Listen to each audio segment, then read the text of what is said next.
Welcome to the Locksmith Security Network. LSN is your powerful resource, hosted by Wayne Winton for all things locksmith and security. We are recording. So this is the Locksmith Security Network. I am your host, Wayne Winton, and today my guests are going to be Christopher and Gordon from the Associated Locksmiths of America, the association that offers the training program, the ACE certification training program. Christopher, Gordon, welcome to the show, and go ahead and introduce yourself, Christopher, and then Gordon, please. Thank you, Wayne. My name is Christopher Meccia. I'm one of the instructors for the ACE instructor course, and been doing that for almost a little over 10 years now. Right. Been in the industry for quite some time, a little over 35 years, and currently employed at Lockmasters here in Kentucky, where I call home. Beautiful, beautiful. Gordon?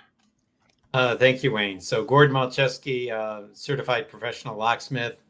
I, like Christopher, have been teaching the instructor training course for ALOA for many, many years. I think a little bit longer than Christopher. I think we invited Christopher in to join the fold. So he and I have been working together as a team for many years. I recently retired, formerly worked at Medico Security Locks, and then went to work for Schlage and Allegion. So right now I'm enjoying retirement, but still keeping a little bit of activity going in for ALOA, doing the instructor training courses. And currently I'm living in Roanoke, Virginia. Fantastic. Fantastic. Thank you both for being here today. This is one of those classes that it doesn't get a lot of highlights sometimes, and a lot of people have a lot of questions. I know when I mention it, a lot of people ask me a lot of questions about what it's about, when can they take it, when it's offered, when it's available. And the next one that's coming up is going to be at the main trade show and convention in Orlando, correct? Correct. Yes. Yes. Perfect. And what days is that, and how many days is it? Because this class has fluctuated a little bit in how many days it's being offered. So it starts Monday early in the week, Monday, Tuesday, and Wednesday, early on in the convention. Mm-hmm. Because it's a 3-day course, we like to get that taken care of early in the convention, then leave folks time to take other classes as well. Because there's a little bit of competition. People obviously have limited amount of time. So we want to make sure that they can take full advantage of the convention. So 3 days, two full active days of instruction and practice. And then generally the third day, depending on how many students we have, would be could go a full day if we have a large number of participants. That's when they do their practice or final presentations in front of the group. Yeah. I remember doing that. And then is this going to be offered at in Dallas at all this year, or is this it for this year? Well, that hasn't been discussed as of yet, so we'll see. We have offered it off-site before, and we've offered it at Dallas, but nothing's been said about anything after the convention at this point. Okay. All right. So if you want to get in, you got to get in now. You got to get in by this convention. That's great. So let's just kind of walk through some of the progression. This class used to be a 5-day class, if I'm not wrong there at some point in time, wasn't it? And then it shrunk down. Can you walk me through why that happened and what the thought process is? So it was initially on starting, it was a 2-day class, which is a lot. And then when I took the course with Gordon as the instructor, it was 4 days. I think right now what we have, and I think Gordon probably agree with that, the timing that we have right now is 3 days is I mean, you could do this as a full week course. That's just a lot of time to ask people. Yeah, that's a lot of time to ask folks to participate in. And I think that's between timing at the convention, taking time away from work, the 3 days just worked out to be a good compromise. Okay. Yeah, it's kind of diminishing returns when you get to that many days. Folks get a little bit oversaturated, and you don't get quite as much value out of it. Although, as Christopher said, there's plenty of information and materials to last the 5 days. But I think they can only students can only absorb so much, and you're better off taking a refresher, or maybe taking some time to try and put some of the things into practice. And then if you need a refresher later on, I think that would be more appropriate. Yeah.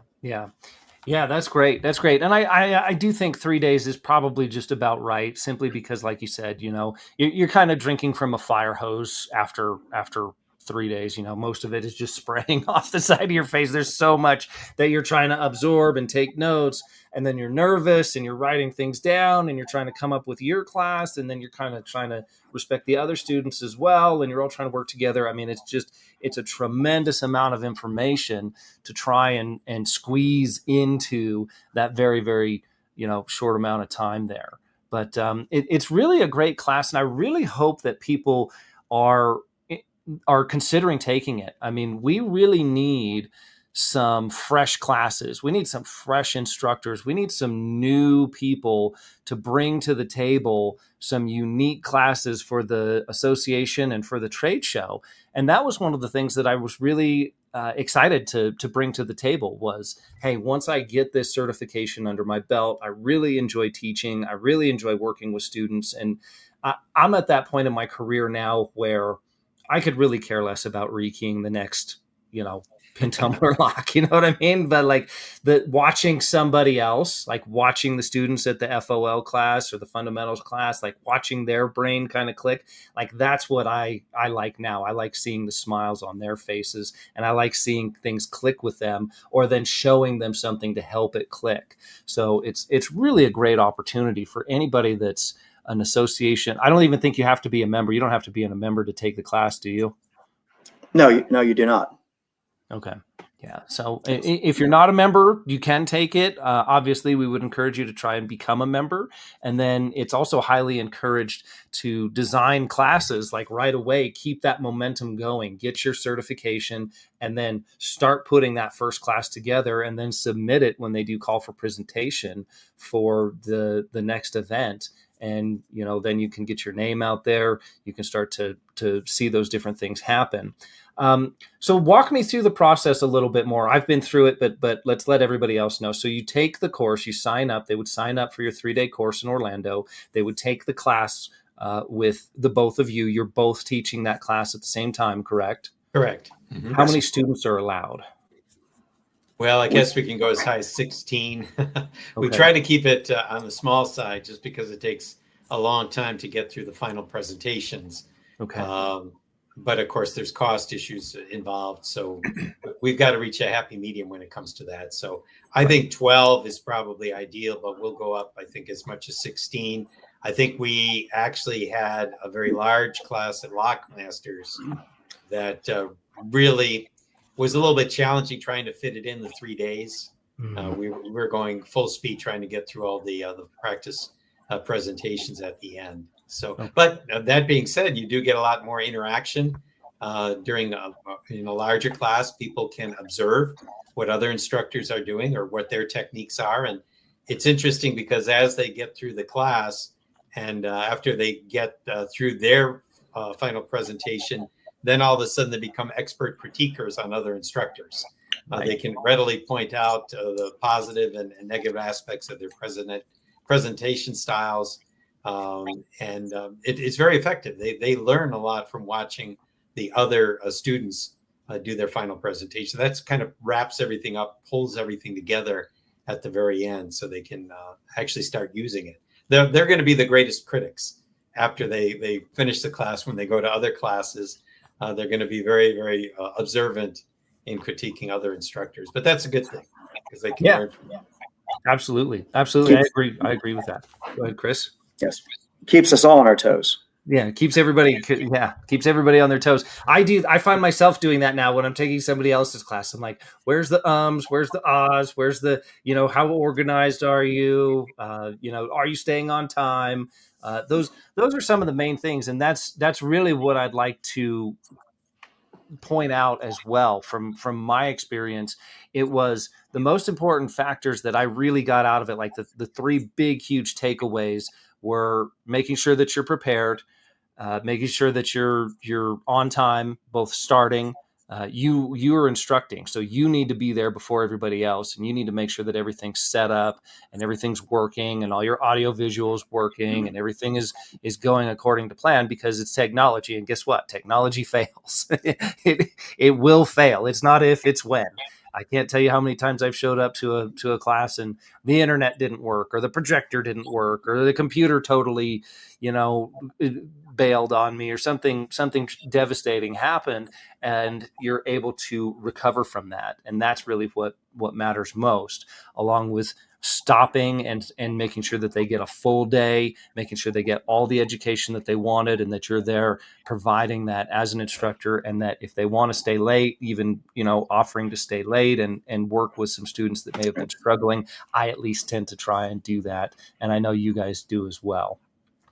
Yeah, it's a lot of folks. We have folks in the association that have a lot of technical knowledge, but just because they have technical knowledge does not mean they can effectively train somebody else. There's more than just knowledge about the subject that is required to be an effective instructor, and those are some of the things that we make sure folks have the ability to do more effectively after they take the instructor training class. Absolutely. Absolutely. Go ahead, Christopher. Did you have more to add to that? Yeah, very much. Well, just like Gordon mentioned, just like because you know how to rekey a lock doesn't mean you know how to run a locksmith business. So there's business courses about technical issues. I could see my camera seems to be flashing in and out. Yeah, I think you're having a little bit of a connection issue, Christopher, but that's okay. There you go. It's the course is designed obviously to help folks become.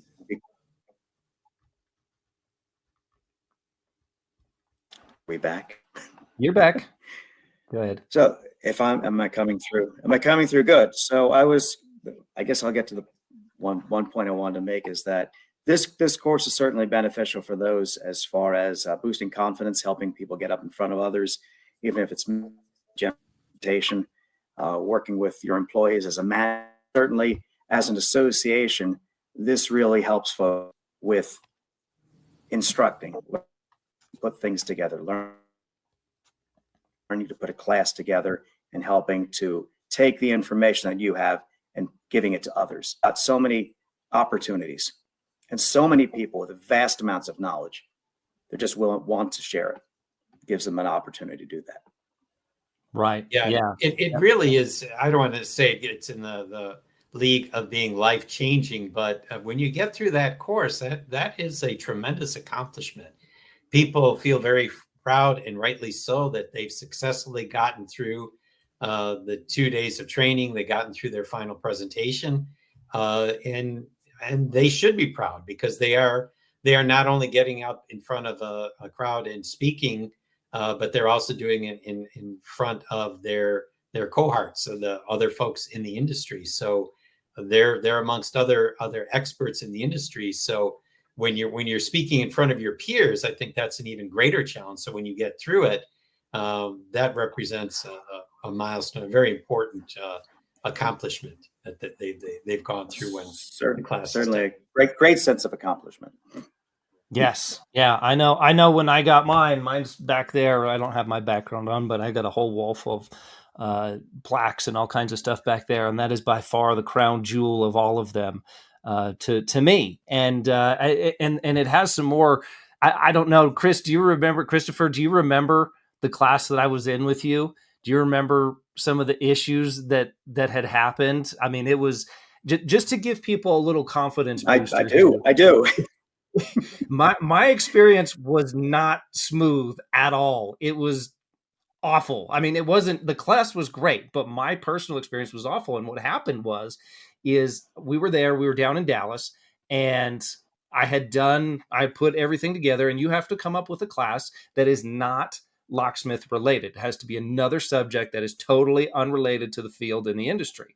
And mine was how to pin on your name tag. And so I had this beautiful PowerPoint put together. Christopher was gracious enough to stay late at the hotel, and you looked at it. You saw I had a PowerPoint presentation. Everything was immaculate. I ran through that thing 20 times just to make sure the start time was perfect. I could have recited that thing backwards and upside down with no other help whatsoever. And I practiced it that night all the way until about 11 o'clock at night. And I got that timing down perfect. And I was like, all right, cool. I'm going to wake up in the morning. I'm going to run through it one more time. And I'm really going to nail this thing and hit it home so that it looks professional. I sound professional. And there's no, I wanted to take the scary element out of it. So it was basically just second knowledge to me. And I woke up that morning and my PowerPoint was gone. Everything gone. I was making frantic phone calls. Can I get this back? My computer totally and completely ate it. It was gone, never to be seen again. I had hit save. I don't know what happened. These are some of the things that will happen. But because of that trial by fire, I really feel that that's helped me out now to where nothing really scares me. Okay, this computer's not working. I now carry 2 computers everywhere I go. I carry an extra tablet. I carry backups on top of backups on top of backups. My motto is 2 is 1 and 1 is none. And that's the mindset that I had. And I want to paint the picture for everybody. I not only had the loss of this was the first time I was getting up and speaking in front of people. I wasn't who I was 5 years ago. I think this was like 2018. And so I didn't have the confidence of that yet.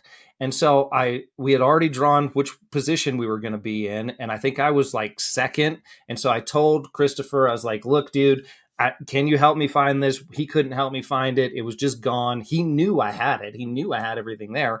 So we are allowed to use an overhead projector, like the old school elementary school 90s style overhead projector.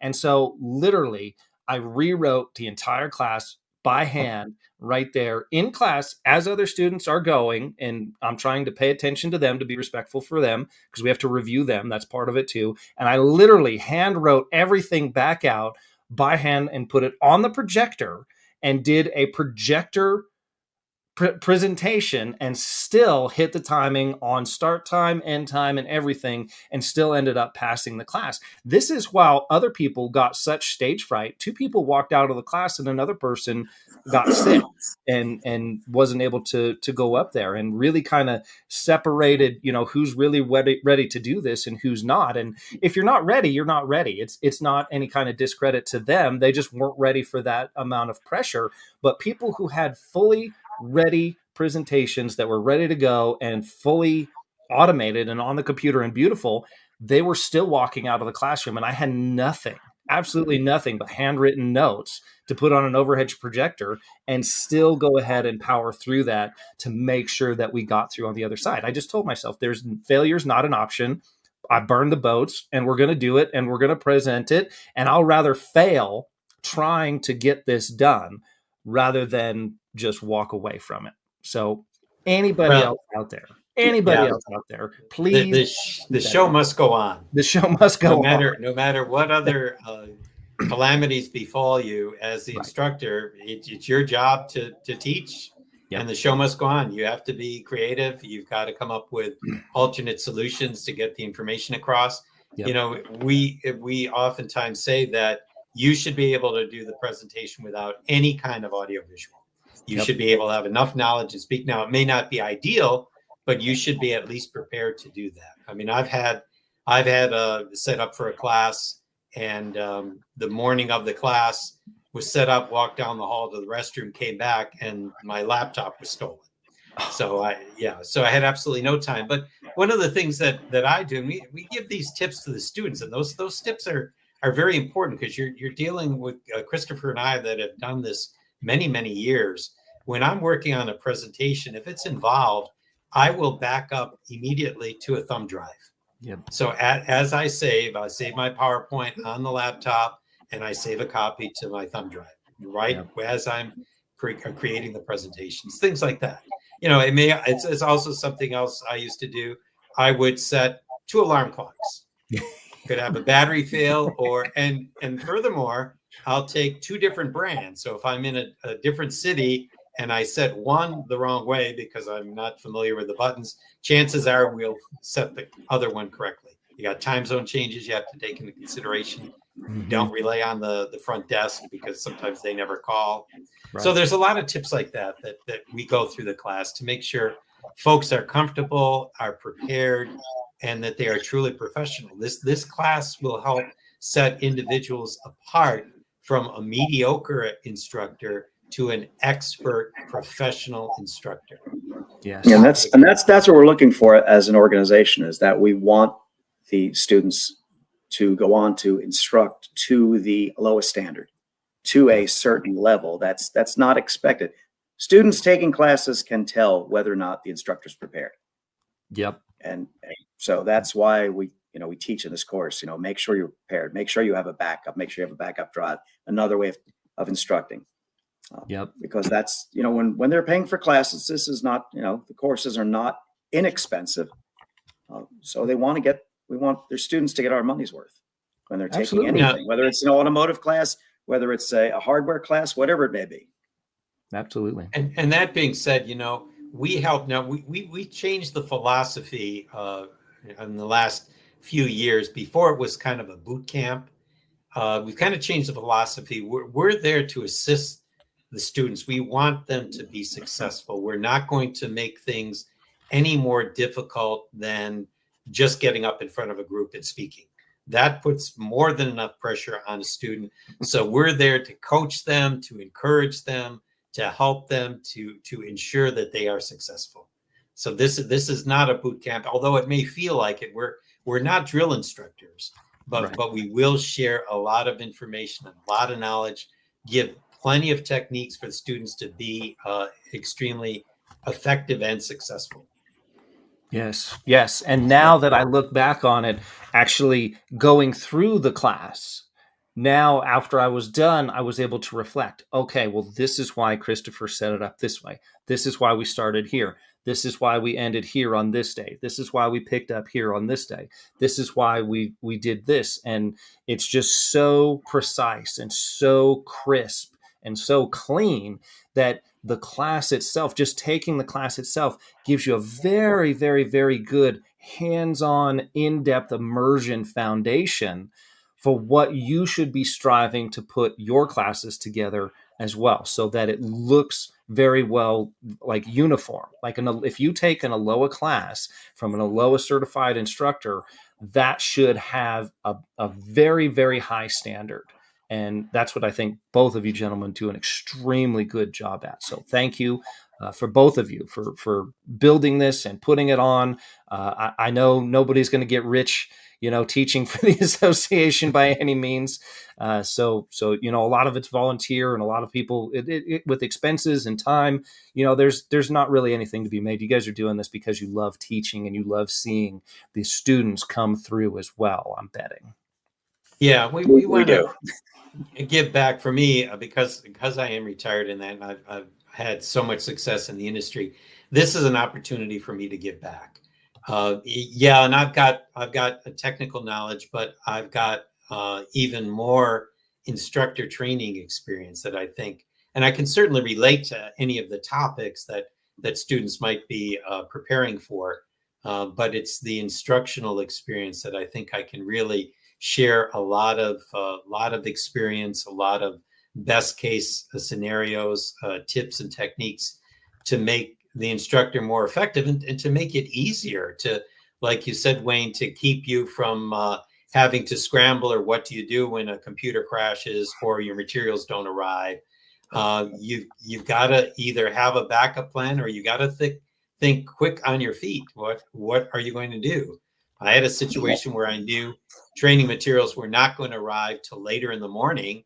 So I stayed up all night coming up with some type of written exercise where they could use a catalog to look up information while we were waiting for the material to arrive. And then what do you do when it arrives? Well, you got to unload a truck. So you're not going to do it yourself. All the students come on, pitch in and help.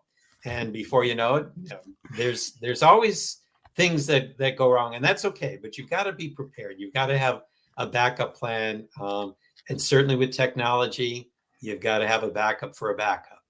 That's extremely important. Otherwise, you're just going to be a little bit miserable when things don't go the way they're supposed to. The other thing we talk about, give you an example, when you have a situation like that with technology, your shipments don't arrive, we tell students you should not be apologizing.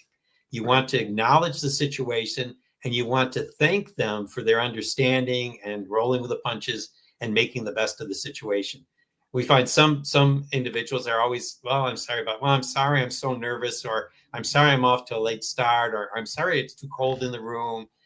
That doesn't come across very well. So you want to acknowledge it. You want to try and fix it if at all possible.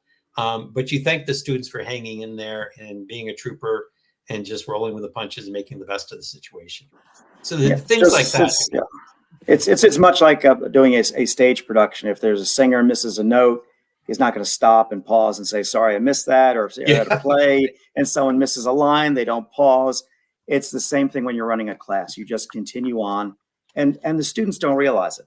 Now the one thing that I like about our class is that in the instructor training, if we have an error, something happens, Gordon and I will pause and let the students know that there is a problem and how to deal with that should it come up in the future in one of their classes. So it is a little bit different. In the instructor training, we do pause for a moment and let the students know, okay, we're having a problem. This is how you would deal with it. But in normal course of things, normal class, you just continue on as if it was just going on and there was no issues.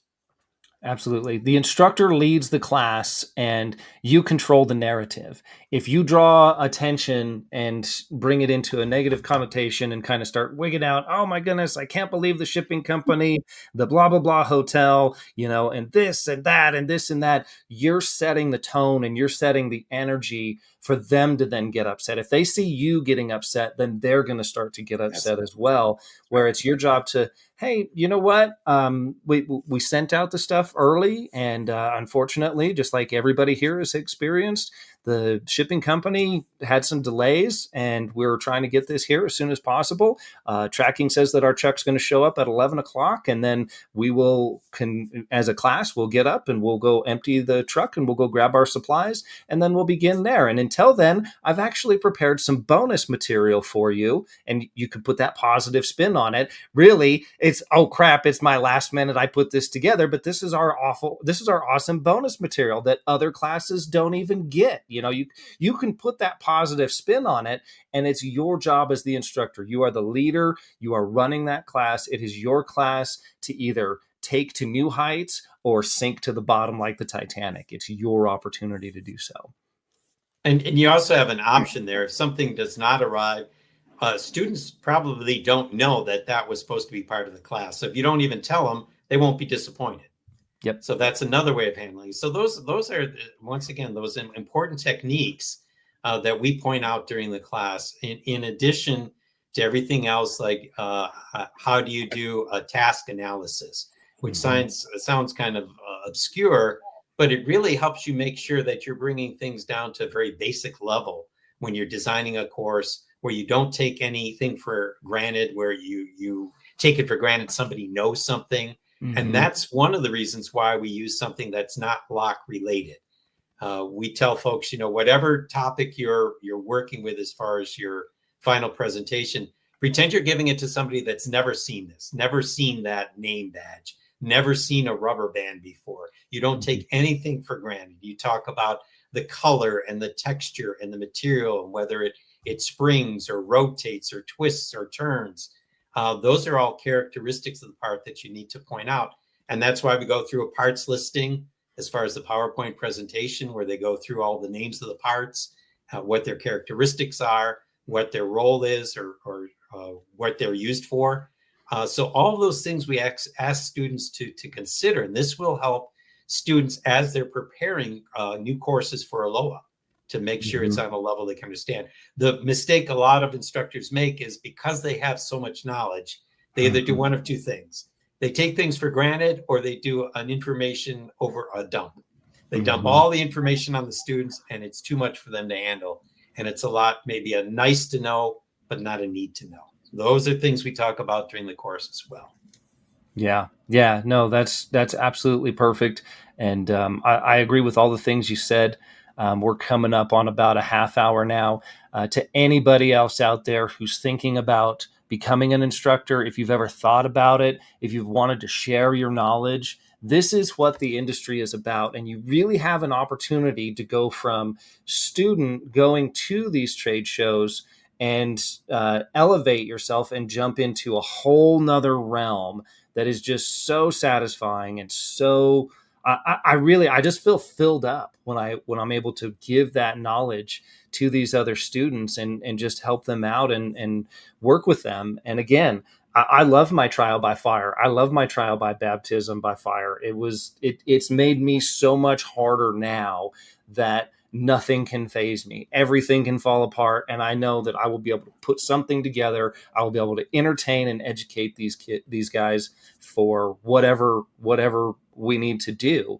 And that's what this class does. It is a boot camp, but it kind of guides you right into it. So any last words or any last minute tips or anything else for students that are on the fence thinking about whether this is a good idea for them or not from either one of you?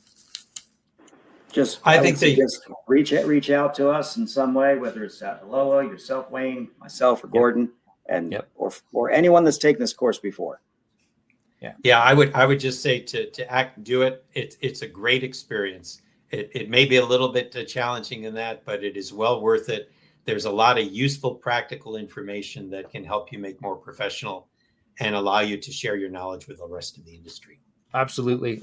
And I've taken this knowledge and I've taught for, other companies, Banner Solutions. I'm actually one of the only outside educators for Asa Abloy. They have me teaching the hollow metal frame door and frame installation class. The person that was doing that has retired. And so they asked me to come out to their headquarters out in Ontario, California. We went through the program. I was able to take some notes, put everything together.